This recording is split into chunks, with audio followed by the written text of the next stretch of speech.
अब आपको मैं कथा सुनाऊंगा जिससे एक तो ये सिद्ध होगा कौन तथा कैसा है कुल का मालिक।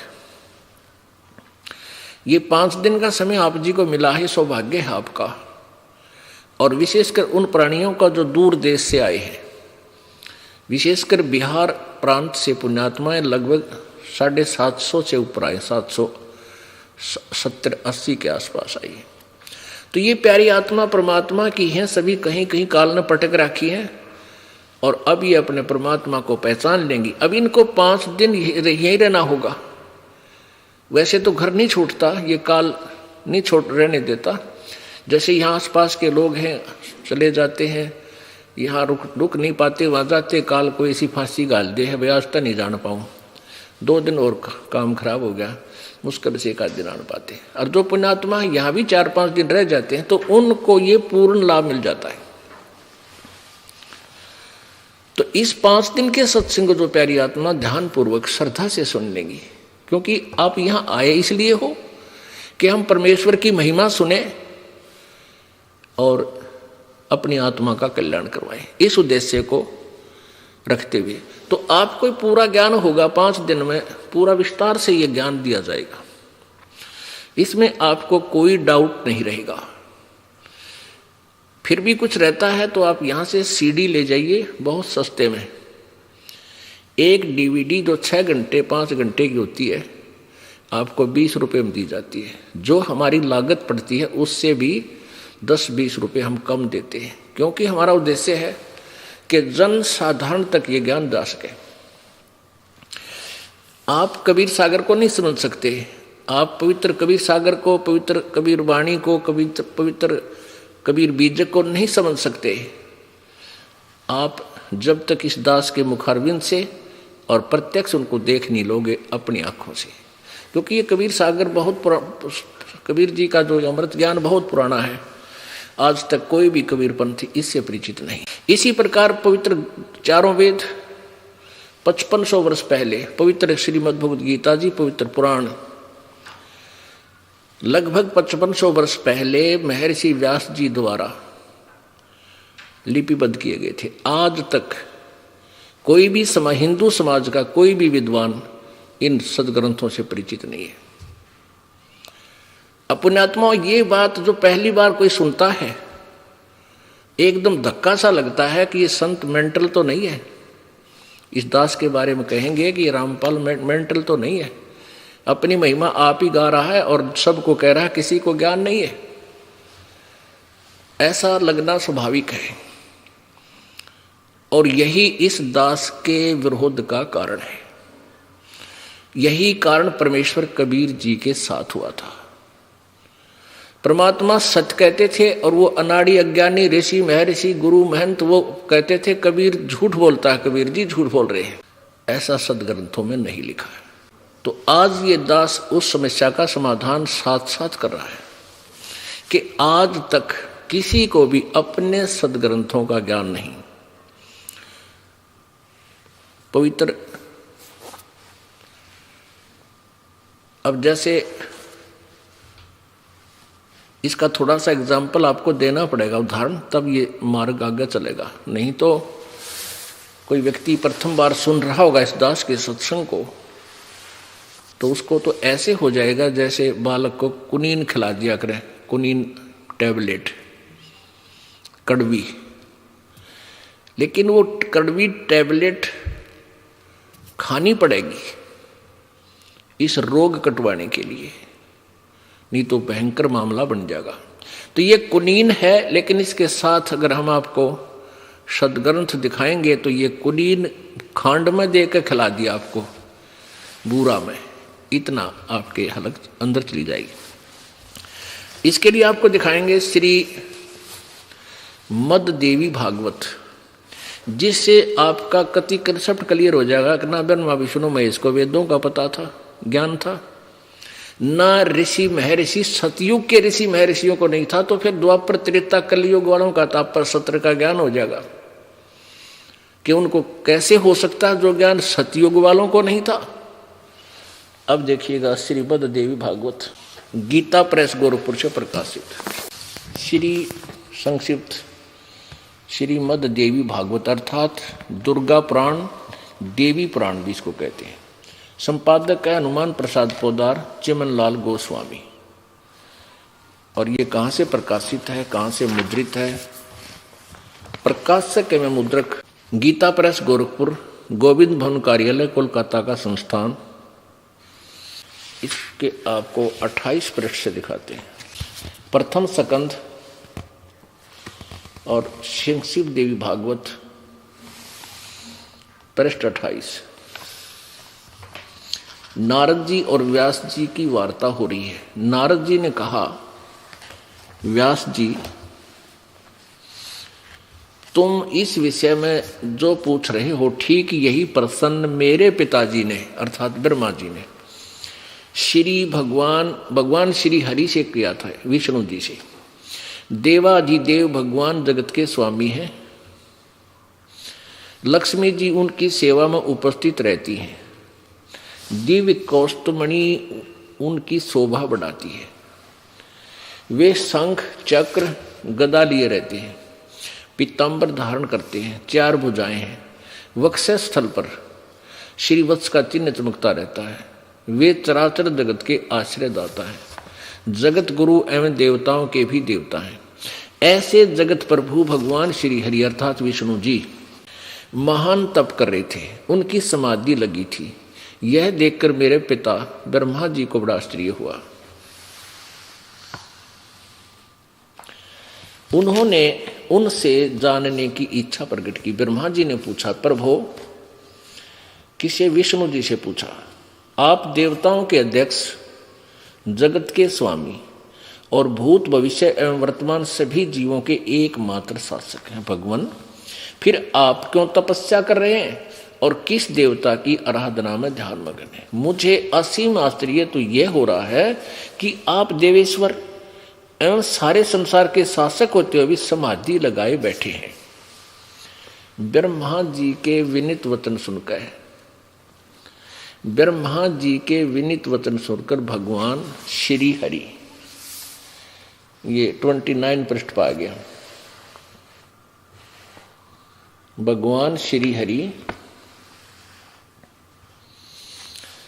कहने लगे, ब्रह्मन सावधान होकर सुनो, मैं अपने मन का विचार व्यक्त करता हूं। देवता, दानव और मानव सभी यही जानते हैं कि तुम सृष्टि करते हो, मैं पालन करता हूं और शंकर संहार क्या करते हैं। किंतु फिर भी वेद के पारगामी पुरुष अपनी युक्ति से यह सिद्ध करते हैं कि रचने, पालने और संहार करने की यह योग्यता जो हमें मिली है इसकी अधिष्ठात्री शक्ति देवी है, दुर्गा है। उस शक्ति के अभाव से तुम इस संसार की सृष्टि नहीं कर सकते, मैं पालन करने में सफल नहीं हो सकता और रुद्र से संहार कार्य होना भी संभव नहीं। ब्रह्मा जी, हम सभी उस शक्ति के सहारे ही अपने कार्य में सदा सफल होते आए। सुवर्त, प्रत्यक्ष और परोक्ष दोनों उदाहरण मैं तुम्हारे सामने रखता हूँ, सुनो। यह निश्चित बात है कि उस शक्ति यानी दुर्गा के अधीन होकर ही मैं इस शेष नाग की सैया पर सोता और सृष्टि करने का अवसर आते ही जाग जाता हूं। मैं सदा तप करने में लगा रहता हूं। उस शक्ति के शासन से मैं कभी मुक्त नहीं रह सकता। कभी अवसर मिला तो लक्ष्मी के साथ सुखपूर्वक समय बिताने का सौभाग्य प्राप्त होता है। मैं कभी तो दानों के साथ युद्ध करता हूं। अखिल जगत को भय पहुंचाने वाले दैत्यों के विकराल शरीरों को शांत करना मेरा परम कर्तव्य हो जाता है। और यहां कलम तोड़ दी विष्णु जी ने। मुझे सब प्रकार से दुर्गा के शक्ति के अधीन होकर रहना पड़ता है। उन्हीं भगवती शक्ति का यानी दुर्गा देवी का मैं निरंतर ध्यान किया करता हूं। ब्रह्मा जी, मेरी जानकारी में इस भगवती शक्ति से बढ़कर दूसरे कोई देवता नहीं। अपने आत्माओं, ये तो ज्ञान का सत्र आ गया हमारे भगवान विष्णु जी का। ये कहते हैं कि मैं दुर्गा से ऊपर किसी भगवान मानता है को ना, इसके ऊपर कोई शक्ति है। अपने आत्माओं, ये दास नहीं कह रहा। मेरे कबीर परमात्मा ने दास को वो दृष्टि दे दी जिससे ये दास इस अज्ञान अंधेरे में, इस तत्व ज्ञान की रोशनी में उन सदग्रंथों को पढ़ रहा हूं, उनमें से लाल ढूंढ रहा हूं। अब यही पवित्र पुराण थी। पवित्र हिंदू समाज जब से भी हिंदू धर्म का उत्थान हुआ है उसी दिन से पढ़ता रहा, किसी ने कह खेगा नहीं बेरा इसके बारे में। ये महर्षि हो लिए कलयुग के, द्वापर के भी किसी को पता नहीं। और सतयुग के ब्राह्मणों ने ज्ञान था, वेद क्या बताते। अब दुर्गा क्या कहती है, विष्णु जी ने तो फाइनल कर दिया कि मैं दुर्गा से ऊपर कोई शक्ति नहीं मानता, कोई भगवान देवता नहीं मानता, है ही नहीं। और दुर्गा कहती है कि ब्रह्म की पूजा करो, वही एकमात्र सबका मालिक है, और सब बातें छोड़ दो। पुण्यात्मा, आज मानव इतना इंटेलिजेंट हो गया, ऐसे कंप्यूटर बना लिए, इसे मोबाइल फोन बना लिए, इंटरनेट बना दिया, सैटेलाइट बना दी, ऊपर की खोज में लग रहा है। और यह खोज जो करनी थी उसकी तरफ ध्यान भी ना दिया। खोज तो ये करनी थी कि हम कौन है, कितना है, ये बीमारी क्यों लगी, कोई मर रहा है, किसी का हाहाकार मच रही है, किसी की टांग कट रही है, किसी की आंख फूट गई, किसी को कैंसर होगी, किसी का बेटा मर गया, किसी की बेटी मर गई, हाहाकार मचा हुआ। ये क्या कारण है? इस खोज को भी ऋषियों ने किया, उनसे कुछ खोज हुई नहीं। तो सभी ने हथियार डाल दिए, अब अपनी अटकल ला के कोई कुछ कर रहा है, कोई कुछ कर रहा है, और विकार भर गए सब मानव में। परमेश्वर कबीर जी ने आकर ये विज्ञान, आध्यात्मिक विज्ञान अर्थात तत्व ज्ञान, विज्ञान माने विशेष ज्ञान, उसको तत्व ज्ञान कहते हैं। 600 वर्ष पहले आकर के लिपिबद्ध कराया था। इसको हम नहीं समझ सके क्योंकि हमारी बुद्धि अड़ी रही कि वेदों और गीता और पुराणों में जो ज्ञान है वो सही है, और परमात्मा वही ज्ञान 600 वर्ष पहले अपनी सिंपल लैंग्वेज में, कबीर वाणी में, साधारण भाषा में बोला करते थे, कहा करते थे, जो लिपिबद्ध किया गया। तो आज हमें विश्वास होगा कि हमारे वो भगवान जो 600 वर्ष पहले आए थे वो हमारे भगवान थे, वो वास्तव में परमेश्वर थे और हैं और रहेंगे, क्योंकि दूसरा भगवान नहीं। तो अब उन्होंने जो ज्ञान दिया था वो सत्य था, सत्य है और रहेगा। अब दुर्गा अटकल लगाती है, कहती है कि तुम केवल ब्रह्म की पूजा करो और सब बातें छोड़ दो। और ब्रह्म कहता है पवित्र श्रीमद् भगवत गीता जी में कि उस पूर्ण परमेश्वर की पूजा करो, वही पूजा के योग्य है, उससे ही पूर्ण मोक्ष होगा। उसकी जानकारी किसी तत्वदर्शी संत से प्राप्त करो। गीता जी अध्याय नंबर 4 के श्लोक 34 में, गीता जी अध्याय नंबर 18 के श्लोक नंबर 62 में, गीता जी अध्याय नंबर 17 के श्लोक 23 में, गीता जी अध्याय नंबर 8 के श्लोक नंबर 3, 5 से 10 में बहुत सा विवरण है। तो ऐसे हमने समझना है। अब हमारा प्रकरण है पुराण देवी पुराण के अंदर हम दिखाना चाहते हैं कि ये कितने विद्वान थे। ना ब्रह्मा जी को ज्ञान था, ना विष्णु जी को, और ना दुर्गा को पूर्ण ज्ञान था। वो क्या कह रही है इसी गीता प्रेस गोरखपुर से प्रकाशित देवी पुराण के 762 पृष्ठ पे और 63 पर आप देखिए। ये है 7वां स्कंद संक्षिप्त देवी भागवत 562 पृष्ठ। देवी द्वारा हिमालय को ज्ञानोपदेश और ब्रह्म स्वरूप का वर्णन। देवी जी कहने लगी, पर्वतराज, इस प्रकार योग युक्त होकर मुझ ब्रह्म स्वरूपा देवी का ध्यान करे। यह ध्यान आसन पर भली भांति बैठकर अहतु की भक्ति के साथ करना चाहिए। ये ऊपर जो अपने विषय में बताया कि यह तो मेरी भक्ति है भाई, अब कहती है कि उस ब्रह्म का स्वरूप क्या है, उस ब्रह्म का क्या स्वरूप है, यह बतलाया जाता है। जो प्रकाश स्वरूप सबके अत्यंत समीप में स्थित, हृदय रूप गुहा में स्थित होने के कारण गुहाचर नाम से प्रसिद्ध और महान पद अर्थात परम प्राप्य है। वह समस्त प्रजा के ज्ञान से परे है, अर्थात किसी की बुद्धि में आने वाला नहीं है, यह तुम जानो। जो परम प्रकाश रूप है, जो सूक्ष्म से भी अत्यंत सूक्ष्म है, जिसमें संपूर्ण लोक और उन लोकों में निवास करने वाले प्राणी सचित हैं, वही यह अक्षर ब्रह्म है, वही सबके प्राण है, वही सबकी वाणी है और वही सबके मन है। वह परम सत्य और अमृत अविनाशी 562 पर 63 पर अमृत अविनाशी तत्व है। सौम्य, उस वेदने योग्य लक्ष्य का तुम वेदन करो, अर्थात जिसको प्राप्त करना है ब्रह्म को, उसकी तरफ तू ध्यान दे, मन लगाकर उसमें तन्मय हो जाओ। सौम्य, उपनिषद में कथित महान अस्त्र रूप धनुष लेकर उस पर उपासना द्वारा तीक्ष्ण किया हुआ बाण संधान करो और फिर भावनागुत चित्त के द्वारा उस बाण को खींचकर अक्षर रूप ब्रह्म को लक्ष्य बनाकर वेदन करो।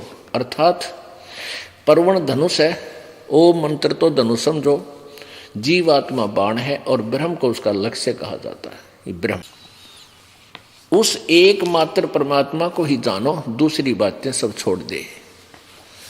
अब विचार करो पुण्यात्मा कि विष्णु जी तो कह रहे हैं मैं दुर्गा से ऊपर किसी शक्ति को नहीं मानता, कोई देवता को नहीं, मैं तो उसी का ध्यान करता रहता हूं और कठिन तपस्या करता हूं। अब दुर्गा कह रही है कि तुम केवल ब्रह्म की साधना करो, उसका ओम मंत्र है और सब बातें छोड़ दो, यानी किसी की पूजा मत करो, अनन्य मन से। अब देखिएगा, उस एकमात्र परमात्मा को ही जाने, दूसरी सब बातें छोड़ दे। यही अमृत रूप परमात्मा के पास पहुंचने का पुल है। संसार समुद्र से पार होकर अमृत स्वरूप परमात्मा को प्राप्त करने का यह सुलभ साधन है। जिस प्रकार यहां जो इस आत्मा का ओम के जप के साथ ध्यान करो, ओम का नाम जाप करो और ध्यान करो। इससे अज्ञान में अंधकार से सर्वथा परे और संसार समुद्र से पार जो ब्रह्म है उसको पा जाओगे, तुम्हारा कल्याण हो। यानी ओम का जाप करो, ब्रह्म की प्राप्ति हो जाएगी, नथिंग एल्स, और कुछ नहीं करो। और वो कहाँ रहता है? वह सबका आत्मा ब्रह्म लोक रूप दिव्य आकाश में स्थित है। अब दुर्गा कहती है कि ओम का जाप करो और ब्रह्म को प्राप्त करने का उद्देश्य रखो और किसी की पूजा मत करो। अपनी भी पूजा को मना कर दिया। और वो ब्रह्म कहाँ रहता है? वो ब्रह्म लोक में रहता है। गीता जी अध्याय नंबर 8 के श्लोक नंबर 16 में कहा कि ब्रह्म लोक पर्यंत ये सभी लोक पुनर्वर्ती में है, अर्थात सब नाश में आते हैं। अब कहने का भाव ये है कि और श्रीमद् भगवत गीता का ज्ञान कौन दे रहा है? ब्रह्म, श्री कृष्ण जी में प्रवेश करके, जो 21 ब्रह्मांड का मालिक है, जो काल है। गीता जी अध्याय नंबर 11 के श्लोक 32 में वो स्वयं कह रहा है कि मैं काल हूं, सबको खाने के लिए आया हूं अर्जुन। गीता जी अध्याय नंबर 11 के श्लोक नंबर 21 में स्वयं अर्जुन आंखों देखा कह रहा है कि भगवान आप तो देवताओं को भी खा रहे हो। और ये ऋषि और सिद्धों के समुदाय टोल के टोल, झुंड के झुंड आपके सामने हाथ जोड़कर कांप रहे हैं, डर रहे हैं, हाथ जोड़कर अपनी मंगल कामना कर रहे हैं, अपनी जीवन की रक्षा मांग रहे हो, और आप तो इनको खा रहे हैं। कोई आपकी जाड़ा में लटक रहा है, कोई आपको अंदर जा रहा है। ये कौन था? श्री कृष्ण काल नहीं थे। श्री कृष्ण काल नहीं थे, ये काल श्री कृष्ण में प्रवेश करके अपना विराट रूप दिखा करके अर्जुन को भयभीत करके युद्ध के लिए तैयार किया।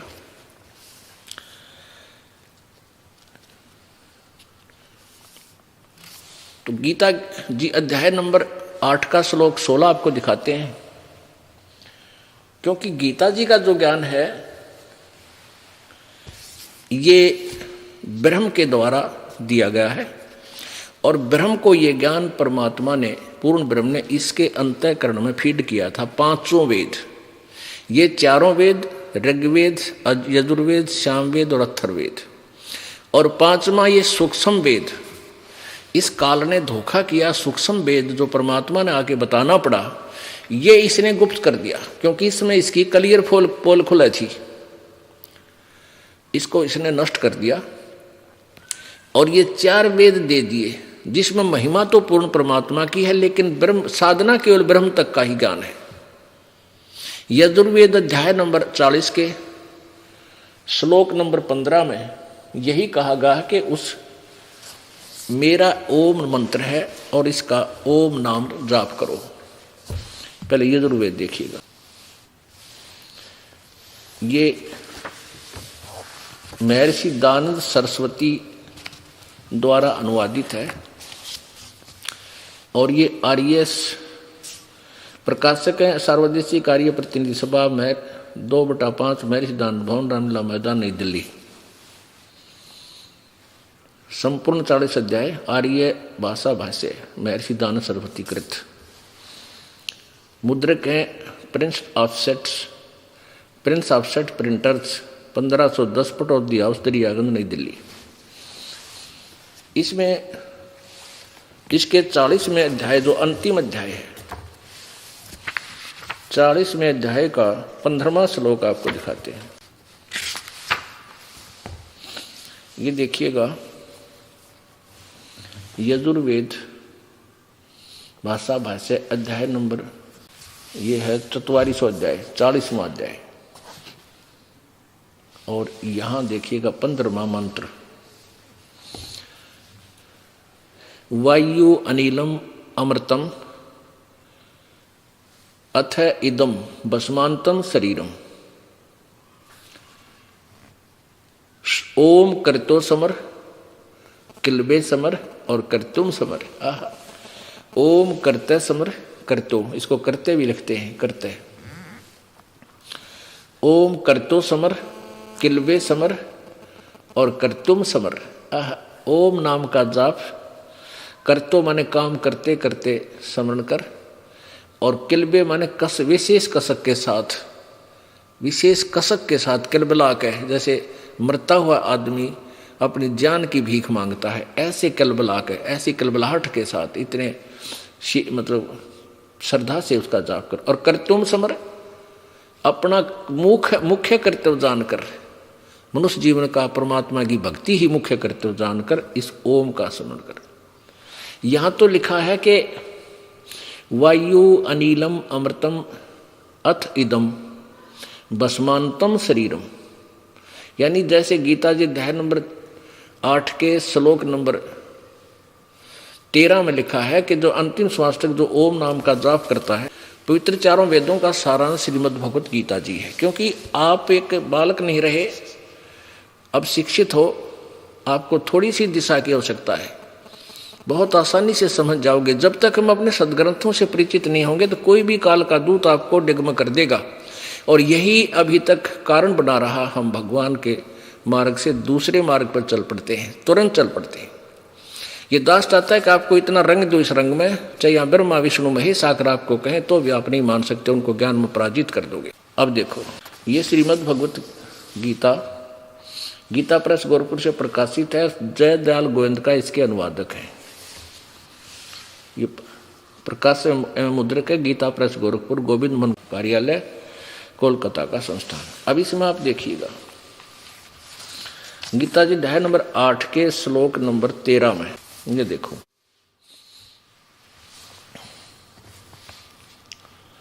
और ये श्लोक नंबर 13 यहीं पर है। ये 12 और 13 इकट्ठा अनुवाद है। हम अब शिक्षित हैं, हम संस्कृत भी पढ़ सकते हैं क्योंकि ये देवनागरी लिपि है। ओम इति, ये 13वां मंत्र है। ओम इति एकाक्षरम ब्रह्म, एकाक्षरम ब्रह्म व्यवहारन माम अनुसमरण, ये प्रयाति तजंदेहम स याति परमाम गति। अब यहाँ लिखा है कि माम ब्रह्म, मुझ ब्रह्म का, ओम इति, ओम यह एक अक्षर है, उच्चारण करके सुमरण करने का, और यह प्रयाति तजंदेहम, जो मरते दम तक, शरीर छोड़ते समय तक इसका सिमरण करता है, स याति परमाम गति, वो परम गति को प्राप्त होता है, उसको लाभ मेरे वाला पूरा मिलता है। यहाँ दे लिखा है माम ब्रह्म, ओम अक्षर है। ये कृष्ण जी का मंत्र नहीं है ओम, ये ब्रह्म का मंत्र है। ये माम ब्रह्म स्पष्ट किया है। इन्होंने अनुवाद किया है ओम, इस ओम का अर्थ किया है ओम माने ओम, बिल्कुल ठीक है। ओम यह इस ओम यह एक अक्षर रूप ब्रह्म को उच्चारण करता हुआ उससे अर्थ स्वरूप मुझ निर्गुण ब्रह्म का चिंतन करता हुआ शरीर को त्याग कर जाता है, वह पुरुष परम गति को प्राप्त होता है। अपनात्मा दो परमात्माओं का विवरण चलता है पूरे सदग्रंथों में, एक ब्रह्म एक पूर्ण ब्रह्म। बीच में एक परब्रह्म है, उसकी जानकारी एक टर्न वाइज देनी पड़ती है, लेकिन भक्ति का विषय ब्रह्म के जाल में हम फंसे हैं और परम अक्षर ब्रह्म के पास हमने जाना है। तो यहाँ दो परमात्माओं का प्रसंग है। एक तो वो खुद कहता है मेरा तो है ये मंत्र, और फिर 17वें अध्याय के 23वें श्लोक में कहा है कि उस परमात्मा का जो अन्य भगवान पूर्ण परमात्मा है, ये देखिएगा उसका और मंत्र है। अध्याय 17 और श्लोक नंबर 23, इसको भी हम पढ़ेंगे, संस्कृत पढ़ सकते हैं। ओम तत्सत इति निर्देश ब्रह्मण तिर्विध समर्थ ब्राह्मण तेन वेदा च यज्ञा च विहिता पुरा। ओम ओम तत् तत् सत सत इति माने ऐसे यह तीन प्रकार का ब्रह्मण माने सच्चिदानंद घन ब्रह्म, यानी ब्रह्म से कोई अन्य, गीता ज्ञान दाता से कोई और परमेश्वर है, पूर्ण ब्रह्म का नाम कहा है। ये ठीक हो गया, दो भगवानों के बारे में प्रकरण है। अब यहाँ क्योंकि विषय दूसरा है इसलिए इसको डिटेल में नहीं जाना चाहते हम। अब ये सिद्ध करना चाहेगा ये दास कि वेद और गीता, पवित्र चारों वेद, पवित्र श्रीमद् भगवत गीता, ये एक ही ज्ञान रखते हैं। ये चारों वेदों का सारांश पवित्र श्रीमद् भगवत गीता है। अब इसमें देखिएगा अभी आपने ये यजुर्वेद, पवित्र यजुर्वेद, अब आपने ये पढ़ा था 40वां 44वां अध्याय यानी 40वां अध्याय, और ये 15वां श्लोक में वेद ज्ञान दाता का कहता है कि ओम कर्तो समर किल्बे समर और कर्तुम समर। ओम कर्तो समर किल्बे समर और कर्तुम समर, इससे है कि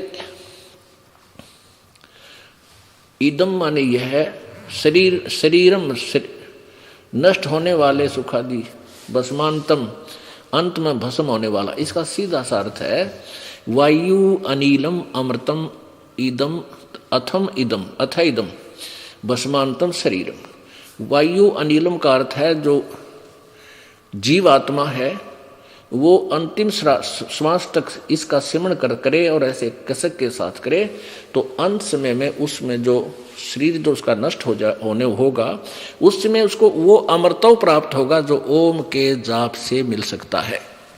अमृतव का अर्थ है कि जैसे इस ओम से जो अमृतव का अर्थ इसमें लिखा है कि एक ब्रह्म का जाप करने वाला, ओम नाम का जाप करने वाला 36,000 वर्ष तक 36,000 बार उत्पत्ति प्रलय होगी, यानी ब्रह्मा जी की एक आयु तक ब्रह्मलोक में रह सकता है। उसके बाद फिर पुनर्जन्म होगा, फिर दुर्गति शुरू होगी।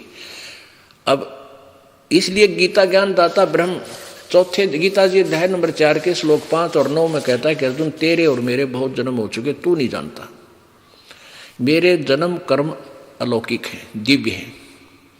ये कैसे दिव्य हैं ये फिर किसी प्रसंग बस आपको फिर बताएंगे। तो इससे सिद्ध हो गया कि ओम नाम के जाप करने वाला भी अमर नहीं, वैसे अमर तो लिखा है लेकिन अमर नहीं, पूर्ण अमर नहीं, कुछ राहत मिलती है। गीता जी अध्याय नंबर 8 के श्लोक नंबर 16 में, गीता जी अध्याय नंबर 8 के श्लोक नंबर 16 में जो प्रसंग था वो बीच में रह गया। 16 में दिखाते हैं कि ब्रह्मलोक पर्यंत, यानी ब्रह्मलोक में रहता है, देवी कहती है दुर्गा पुराण में, तो वो ब्रह्मलोक पर्यंत भी पुनर्वर्ती में है। और गीता जी अध्याय नंबर 4 के श्लोक 5 में गीता ज्ञानदाता ब्रह्म कहता तेरे और मेरे बहुत जन्म हो लिए, तू नहीं जानता मैं जानता हूं। आप देखिए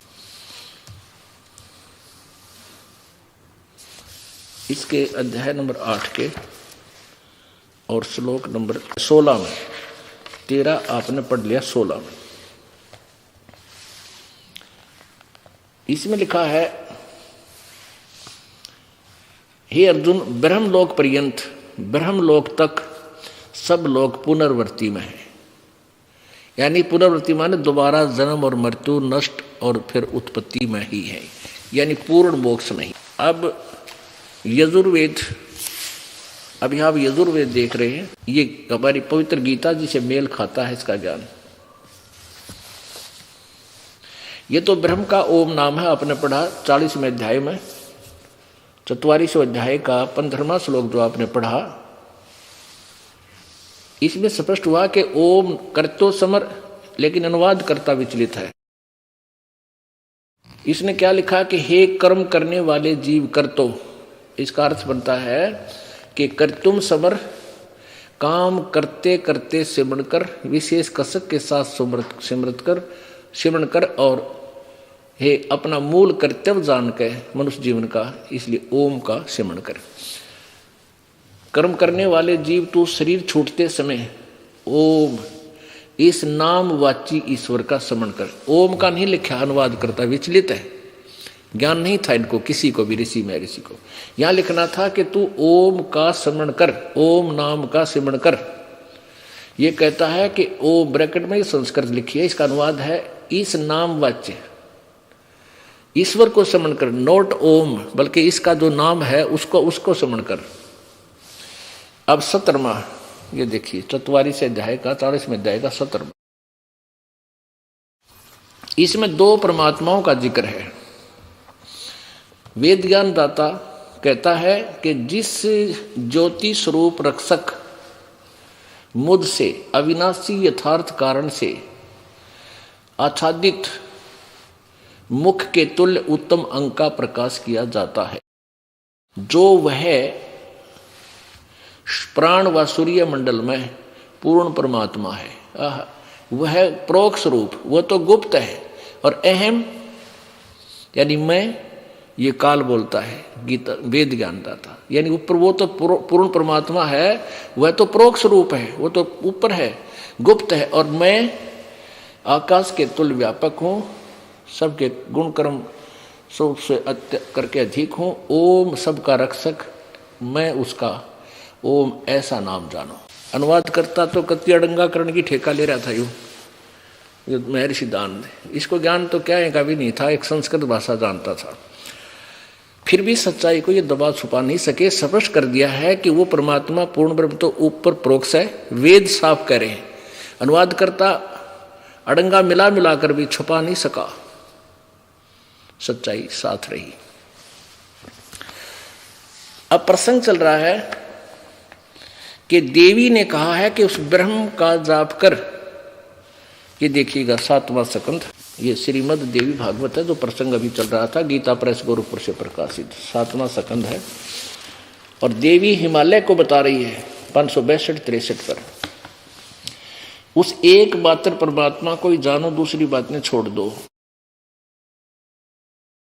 इस आत्मा का ओम के जप के साथ ध्यान करो, इससे अज्ञान में अंधकार से सर्वथा परे और संसार समुद्र से उस पार जो ब्रह्म है उसको पा जाओगे, तुम्हारा कल्याण हो। वो कहाँ रहता है? वह सबका आत्मा ब्रह्मलोक रूप दिव्य आकाश में स्थित है। That's all. अब आ लिया और दुर्गा के ज्ञान का कि ब्रह्म से ऊपर कोई मालिक नहीं है, वो ब्रह्मलोक में रहता, उसकी पूजा करो ओम मंत्र से। और ब्रह्म कह रहा है कि उस परमात्मा का सच्चिदानंद घन ब्रह्म का ओम तत्सत, ये 3 मंत्र का जाप है, और उसको कोई सत्तत्वदर्शी संत बताओगा, उससे पूछो। गीता जी अध्याय नंबर 4 के श्लोक नंबर 34 में। पुणात्माओं ये ध्यान कर, ये विशेष आपने, क्योंकि बालक नहीं हो, अब बुद्धिमान समाज हो गया है। अब यहाँ कहा यदि ये मंत्र फाइनल होता, कई नाम जाप करते हैं ओम तत्सत ओम तत्सत, इसके साथ हरि ओम तत्सत भी लगा लेते हैं, तो ये मंत्र नहीं है। यदि ये मंत्र होता तो 34वें अध्याय के 4थे अध्याय के 34वें श्लोक में गीता ज्ञानदाता ये नहीं कहता कि उसके बारे में किसी और तत्वदर्शी संत से पूछो। नहीं, आप बता देता हूं, ये जाप है भाई, इसका ये जाप कर लो। तो तत् ओम तो फाइनल है, ये ब्रह्म का जाप है, और तत् ये परब्रह्म का जाप है जो गुप्त है, ये दास बताओगा, परमेश्वर ने बताया, कबीर जी ने। और सत ये सार नाम है, ये तीनों मिलकर के फिर एक मंत्र बन जाएगा। 3 मंत्र का जाप, ये मोक्ष देगा आपको पूर्ण, तब हम सतलोक जाएंगे। अब ये तो हमारे देवताओं के ज्ञान की पोल खुल गई कि कितना तो ब्रह्मा जी ने ज्ञान था, कितना विष्णु जी को था, कितनी हमारी दुर्गा माता को था। अब सतयुग के ब्राह्मण, सतयुग के ब्राह्मण यानी ऋषि, ब्राह्मण को चाहे ऋषि को, वो कितने विद्वान थे वो भी देख लो। एक झांकी, एक झलक इसी देवी भागवत की। ये वही देवी पुराण है, गीता प्रेस बोर्ड में प्रकाशित है। स्कंद 6, छठा स्कंद, प्रश्न नंबर 414 पे जन्मे जय ने पूछा, महाभाग किस युग में कैसा धर्म का स्वरूप है? इस संपूर्ण विषय को विशेष रूप से बताने की कृपा कीजिए। व्यास जी बोले, जो राइटर है वेदों, गीता और पुराणों का, वो कहने लगे, क्या ज्ञान देते हैं राजन, यह निश्चय है कि सतयुग में ब्राह्मण वेद के पूर्ण विद्वान थे और उनके द्वारा निरंतर भगवती जगदम्बा की आराधना होती थी। भगवती का दर्शन करने के लिए उनका मन सदा ललायित रहता था। अब ये सतयुग के ब्राह्मणा का उड़ा गया ज्ञान का। इनके विषय में लिखा है कि वो वेदों के पूर्ण विद्वान थे और दुर्गा की पूजा करते थे। अब परमात्मा कबीर जी यही कहा करते थे, निरंजन धन तेरा दरबार, निरंजन धन तेरा दरबार, जहां पर तनिक न न्याय विचार। भाई वैश्या उड है मुल मुल खासा, गल मोतियों के आरे। वैश्या उड है मुल मुल खासा, गल मोतियों के आरे। पति भरता को मिले न खादी वो सूखा, निरस आहार निरंजन धन तेरा दरबार, निरंजन धन तेरा दरबार। भाई पाखंडी की पूजा जग में, संत को कहें लबाड़े। पाखंडी की पूजा जग में, संत को कहें लबाड़े।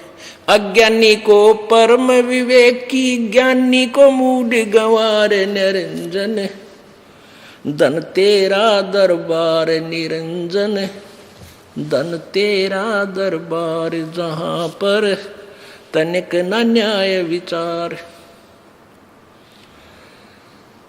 कह कबीर सुनो भाई साधो, यहाँ सब उल्टा व्यवहार।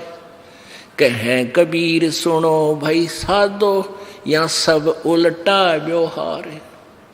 सच्चों को तो ये झूठा बतावे, इन झूठों का एतबार। निरंजन धन तेरा दरबार, निरंजन धन तेरा दरबार, जहां पर तनिक न न्याय विचार। निरंजन धन तेरा दरबार, जहां पर तनिक। भाई कह कबीर सुनो भाई साधो, यहाँ सब उल्टा व्यवहार। कह कबीर सुनो भाई साधो, सब उल्टा व्यवहार। सच्चों को तो ये झूठा बतावे, इन झूठों का एतबार। निरंजन धन तेरा दरबार, निरंजन धन तेरा दरबार। परमात्मा क्या करते, हंसते थे कि काल ज्योति निरंजन धन है तेरा ये 21 ब्रह्मांड है, यहाँ पर न्याय नाम की चीज नहीं। हो कहते हैं पाखंडिया तो मैं ऋषि को है जिन्हें कह का भी नहीं पता गीता वेद और पुराणों का। और इस दास को यानी परमेश्वर कहते थे कि सच्चों को तो ये झूठा बतावे, अरे इन झूठा का एतबार। निरंजन धन तेरा दरबार। अपना आत्मा प्रसंग चल रहा था कि परमेश्वर स्वयं आकर ही यथार्थ ज्ञान प्रचार करते हैं। और ये ज्ञान किसी के पास नहीं होता, ना ब्रह्मा जी के पास, ना विष्णु के पास, ना शिव के पास, ना ऋषि महर्षियों के पास। ये सब अज्ञान से परिपूर्ण थे। ये एक कुनीन है, कड़वी कुनीन।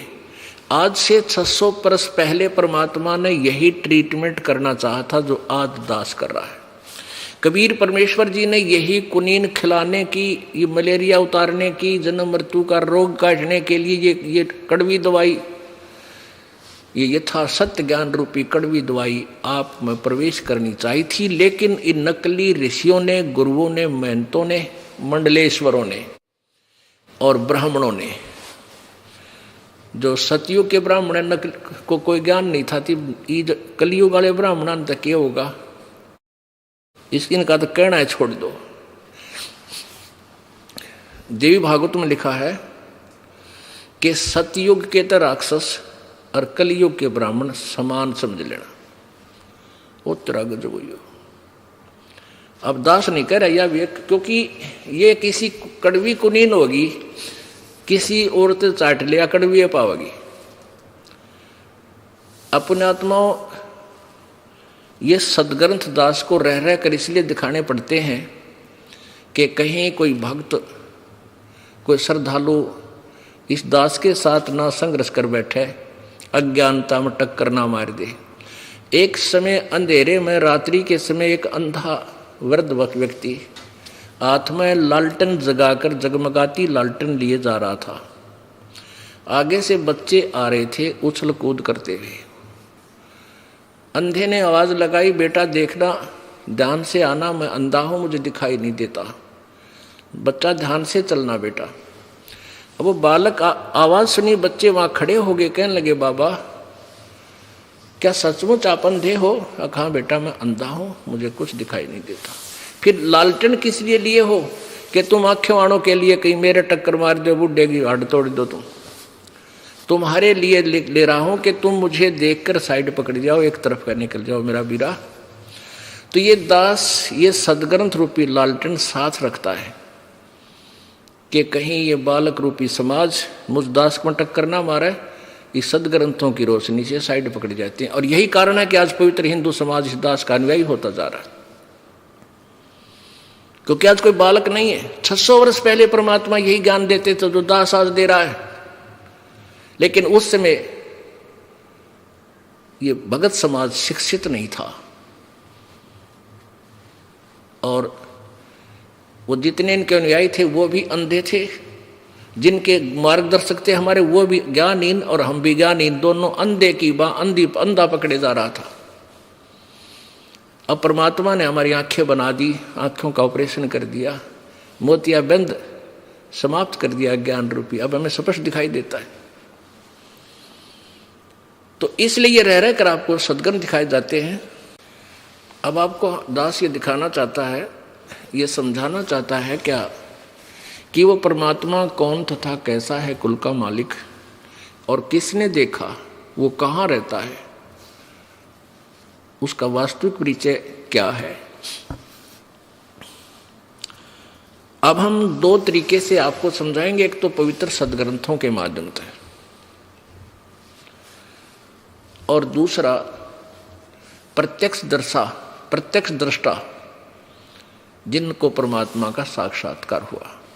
अब ये 5 दिवसीय जो सत्संग चल रहा है, ये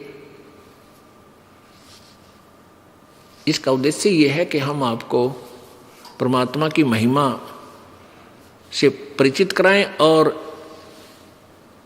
फाल्गुन उतरते की द्वादशी, यानी फाल्गुन शुद्धि द्वादशी को वो पूर्ण परमात्मा जो बनारस में जुलाहे रूप में रहकर 120 वर्ष भूमिका करके सह शरीर आए थे, सह शरीर चले गए थे, वही यहां छुड़ानी गांव के जंगल में प्रकट हुए। अब आपको आदरणीय गरीबदास साहिब जी की कहानी सुनाएंगे, सत्य कथा। आदरणीय गरीबदास साहिब जी का मूल गांव करौथा गांव है, जिसमें इस दास का आश्रम बना हुआ आप जी का सभी का, जो अब सरकार ने अपनी कस्टडी में ले रखा है। उन दुष्ट आत्माओं की बातों में आके हरियाणा सरकार भ्रमित हो गई कि जो ये लोग दुष्ट आत्मा संत के बारे में आरोप लगा रहे हैं, झूठ बोल रहे थे वो सारी, तो उन्होंने सोचा ये सत्य होगा, इसलिए उन्होंने अचानक आक्रमण किया सरकार के सहयोग से और हमें चारों तरफ से घेर लिया। उनका उद्देश्य क्या था कि ये रामपाल का प्रचार बंद करवा जा, कहीं तुम्हारी पोल ना खुल जा। लेकिन वो इसमें सफल अब नहीं हो सकते, ये इनकी महाभूल थी, क्योंकि जिसके साथ परमात्मा है उसका कोई कुछ नहीं बिगाड़ सकता।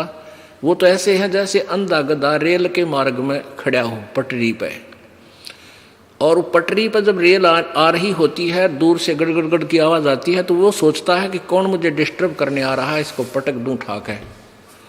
तो वो क्या करता है कि जिधर से उसको शोर सुनता है रेल के आने का, उधर ही दोनों पैर कर लेता है, तैयार कर लेता है, पिना के अकाते लात मारूंगा दोनों। और वो ऐसा ही करता है, आप नहीं एक तरफ मरता उससे दूर हो लो, क्यों अंधा उन्हें दिखता है कोई ना, रेल के मार्ग में और गाड़ी से ही अपने आप को डिस्टर्ब मान रहा है और उसके साथ ही संघर्ष करने की चेष्टा कर रहा है अंधा गधा। जब गाड़ी निकट आई तो उसने दोनों लात मारी गाड़ी के, रेलगाड़ी ने उसको पटक दिया ठाके टुकड़े टुकड़े करके। तो जो भी परमेश्वर के मार्ग में जिसने भी बकवाद की है, इतिहास देख लो आज तक, रावण ने की थी, हिरण्यकशिपु ने की थी, कंस ने की थी, सबका बक्कल उतरा, सब राजा ही थे। और अभी दिखा देंगे आपको कुछ दिनों में उन दुष्टों का क्या होगा जो परमात्मा का विरोध कर रहे हैं। लंबे लंबे कीड़े पड़ेंगे उनके, क्योंकि दास को बद्दुआ नहीं दे रहा, लेकिन आत्मा रो रही है कि ऐसे दुष्कर्म करने वालों का क्या हर्ष होता है। ये विधान है प्रभु का, सर्वविदित है, और पहले हो चुका है वो भी विदित है। तो उस क्रोथा आश्रम गांव में दास अपना एक आश्रम है जो अभी तक सरकार की कस्टडी में है। तो वहाँ उस गांव में हमें ये भी एक विशेष खुशी थी कि यहाँ हमारे भगवान के प्रतिनिधि यहाँ आते जाते थे। क्रोथा गांव का एक विशेष ये भी महत्व था। तो वो गरीबदास जी के नानके अर्थात मामा छुडानी गांव जिला झज्जर, वहाँ थे। गरीबदास साहिब जी के कोई मामा नहीं था, यानी उनकी माता जी के कोई भाई नहीं था, और जमीन किसान परिवार था, धनखड़ गोत्र है गरीबदास साहिब का, और वहाँ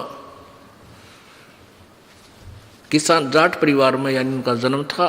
और वहाँ छुडानी में उनके मामा जी नहीं था, उनकी माता का कोई भाई नहीं था, और उनके नाना जी की संपत्ति बहुत थी, 2500 बीघा जमीन अर्थात 13.5 पौने 1400 किले एकड़ इतनी संपत्ति थी। तो यह जानकर के उनके नाना जी ने अपने दामाद गरीबदास जी के पूज्य पिताजी श्री बलराम जी धनखड़ को अपना घर जमाई रख लिया था। वो छुडानी रहने लग गए थे और उस संपत्ति का वारिस बना दिया था। वहाँ 12 वर्ष रहते हुए हो गए थे, तब गरीबदास जी का जन्म हुआ था सन 1774 विक्रमी संवत ना, सन 1717 विक्रमी संवत 1774 वैशाख पूर्णमासी को गरीबदास जी का आविर्भाव हुआ अर्थात जन्म हुआ। गरीबदास जी जब 10 वर्ष के हुए, उस समय वो अपने नाना जी की यानी अपनी ही समझो 100-150 गऊ रखते थे उसमें, गायें, क्योंकि सब खेत ऐसे ही वर्षा पर आधारित थे। वर्षा हो जाती उसमें घास हो जाता था। कुछ अक्षेत्र में रहट के द्वारा सिंचाई करके अपनी कनक उत्पन्न करते थे, बाकी चरागाह बनाते थे और कई सैकड़ों की संख्या में गौवें रखते थे। वो उनका धन था। तो गरीबदास साहिब जी तथा अन्य दूसरे किराए के जो नौकर होते थे, पाली गवाले, उनके साथ और स्वयं भी खेतों में गाय चराने के लिए गवाले रूप में जाया करते थे। विक्रमी संवत 1784 सन 1727 को फाल्गुन उतरते की द्वादशी के दिन जो ये समागम जिस उपलक्ष्य में चल रहा है, इस पुण्य दिवस को मनाते हैं हम, इसकी याद दिलाते हैं कि भगवान आते रहते हैं और हरियाणा में भी वो परमात्मा आए थे। दिन का 10 बजे लगभग सभी गवाले गायें चर रही थी और बड़े बूढ़े और बालक 8, 7, 10 जितने वो गवाले थे सभी इकट्ठे बैठकर खाना खा रहे थे। गवें कुछ चर रही थी, कुछ बैठी थी, कुछ चारा चर रही थी आसपास घूम के, कुछ बैठी थी। उसी समय परमेश्वर एक जिंदा महात्मा रूप बनाकर कबीर जी वो पूर्ण ब्रह्म सतलोक से चलकर आए। जिंदा महात्मा होते हैं मुसलमानों के अंदर, एक साधु वेशधारी होते हैं जिनके सिर पर एक बहुत काला सा टोप होता है, वो दिखा देते हैं आपको। जैसा ये परमेश्वर ने बना रखा है, ये कबीर सागर में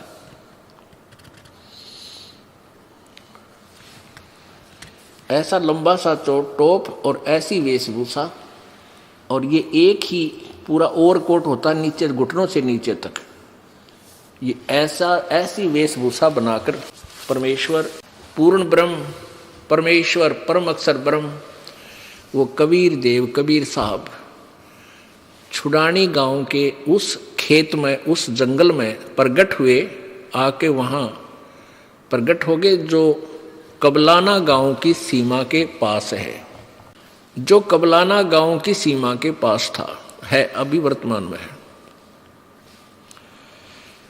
परमेश्वर जो ही उनके पास आए साधु रूप में, सभी उसमें श्रद्धालु बहुत होते थे, संतों का आदर करते थे, सभी ने प्रणाम किया, राम राम कहा। परमेश्वर ने भी प्रत्युत्तर दिया। उस समय वो खाना खा चुके थे, फिर भी उन्होंने कहा कि महाराज खाना खाओ। परमेश्वर कबीर जी ने कहा, पूर्ण ब्रह्म ने कहा कि मैं वही खाना खा कर आया हूं अपने गांव से। बच्चों ने पूछा, पालियों ने पूछा, आपका गांव कौन सा है? कि सतलोक, सतलोक गांव से आया हूं। तो उन्होंने सोचा आसपास कहीं गांव, कितनी दूर है आपका गांव? परमेश्वर ने कहा 16 शंख कोस की दूरी पर। अब उन्होंने सुना 16 कोस, 16 कोस मीन 50 किलोमीटर, लगभग 45 किलोमीटर। तो कहने लगे बाबा जी भूख लग आई होगी आपको, खाना खा लो। महाराज बोले भाई नहीं, खाना नहीं खाऊंगा। तो उन्होंने कहा भाई दूध तो पीना ही पड़ेगा। पाली बोले बाबा जी ऐसे हम अपने अतिथि को नहीं जाने देते कुछ खिलाए पिलाए बगैर, हमें पाप लगेगा, आपको दूध तो पीना ही पड़ेगा। परमात्मा बोले भाई दूध पीऊंगा, परंतु दूध पीता हूं मैं कंवारी गाय का। अब वो पाली कहने लगे बाबा जी तेरे दूध पीने की नीत को ना, आप तो मजाक करते हो, उपहास कर रहे हो हमारे साथ। परमात्मा बोले नहीं भाई दूध पीऊंगा कंवारी गाय का।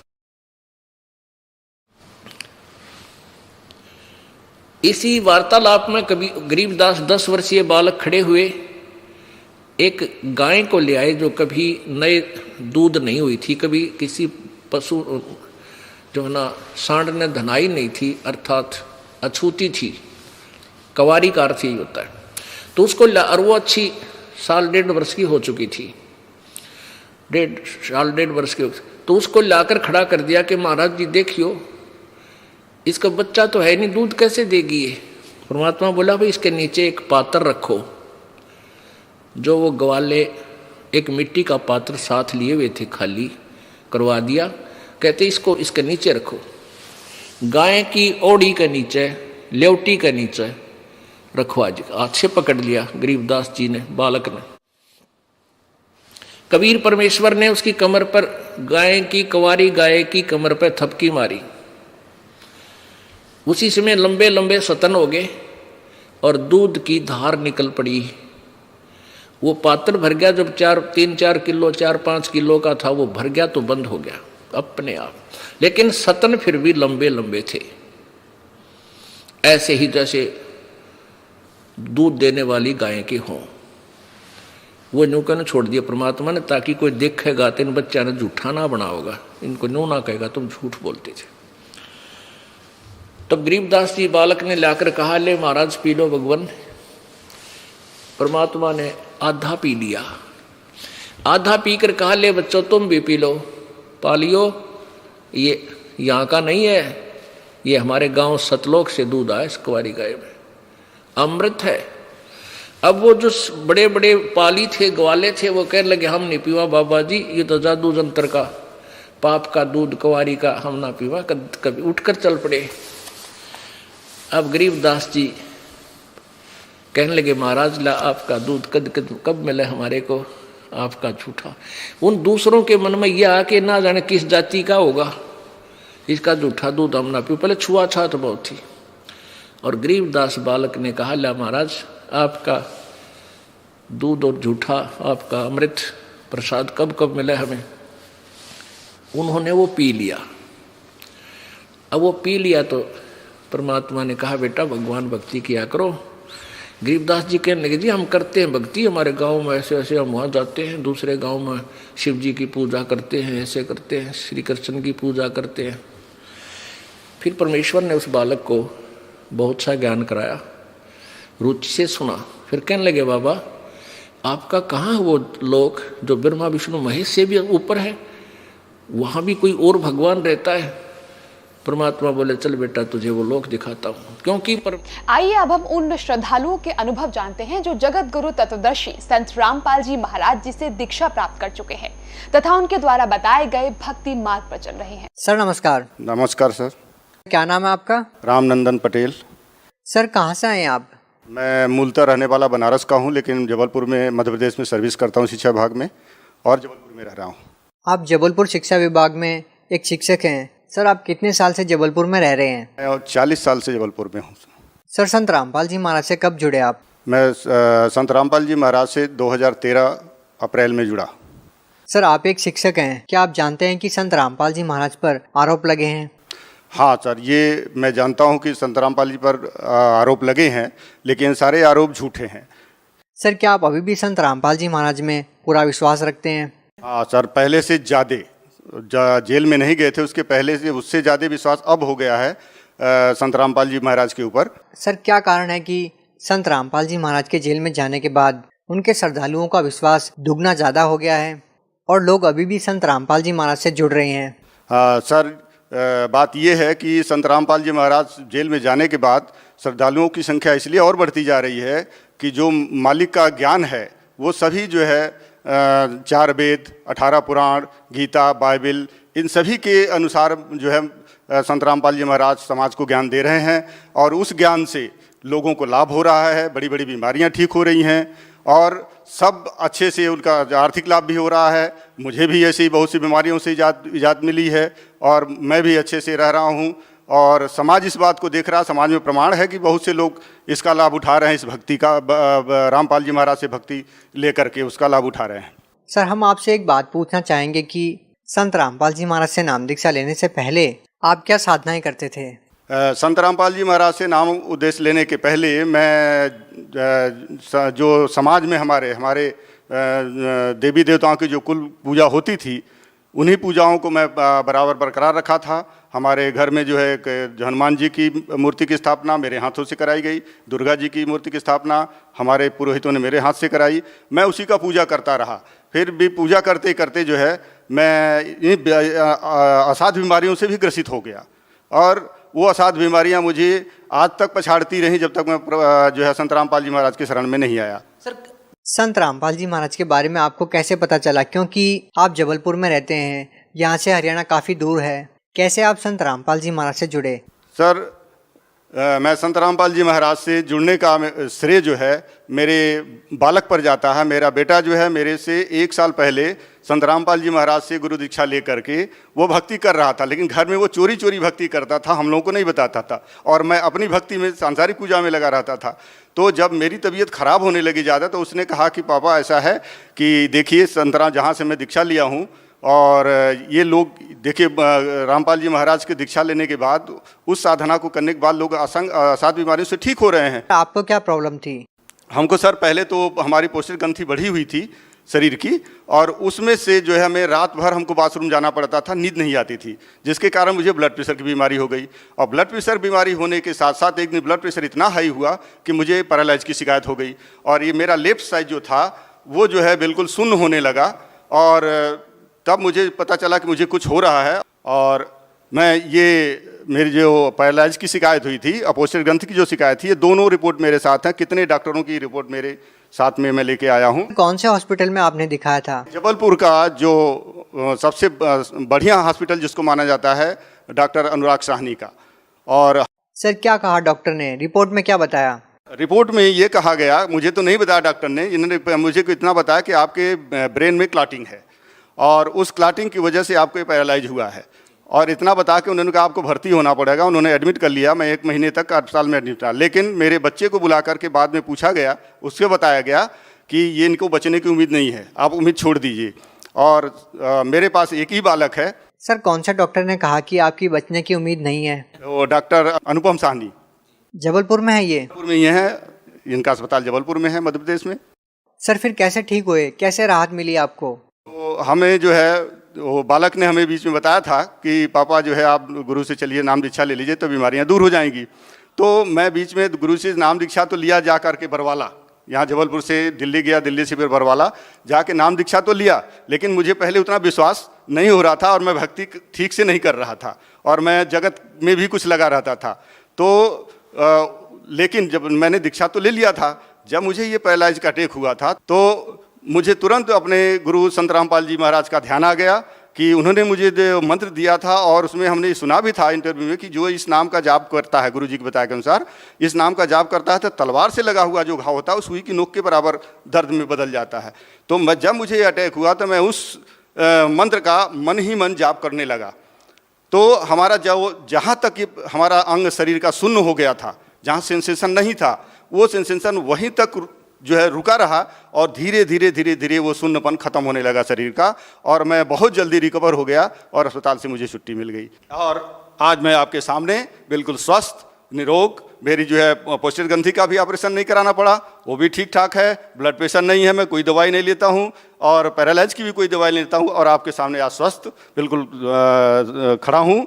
और साथ ही में अब मेरे परिवार में कोई भी व्यक्ति बचा नहीं है, सब संत रामपाल जी महाराज से दीक्षा लेकर अपनी अपनी भक्ति में लीन हैं, और हम लोग स्वस्थ और सुखी जीवन व्यतीत कर रहे हैं, आर्थिक लाभ हो रहे हैं। सर लोग आजकल भक्ति भी करते हैं, गुरु भी बना रखे हैं, लेकिन भक्ति करने का मतलब लोगों को ये नहीं पता कि वही पैरालिसिस जैसी बीमारियाँ, कैंसर जैसी भयानक बीमारियाँ ठीक हो सकती है। लेकिन जैसा कि आप बता रहे हैं, रिपोर्ट्स में आप साफ दिखा रहे हैं, डॉक्टर का नाम आप बता रहे हैं, आपको संत रामपाल जी महाराज से नाम दीक्षा लेने के बाद कोई ऑपरेशन नहीं करवाना पड़ा, आपकी पैरालिसिस की बीमारी ठीक हो गई। सर लोगों को आप कैसे समझा पाएंगे, लोग कैसे विश्वास करें? आप रिपोर्ट्स दिखा रहे हैं।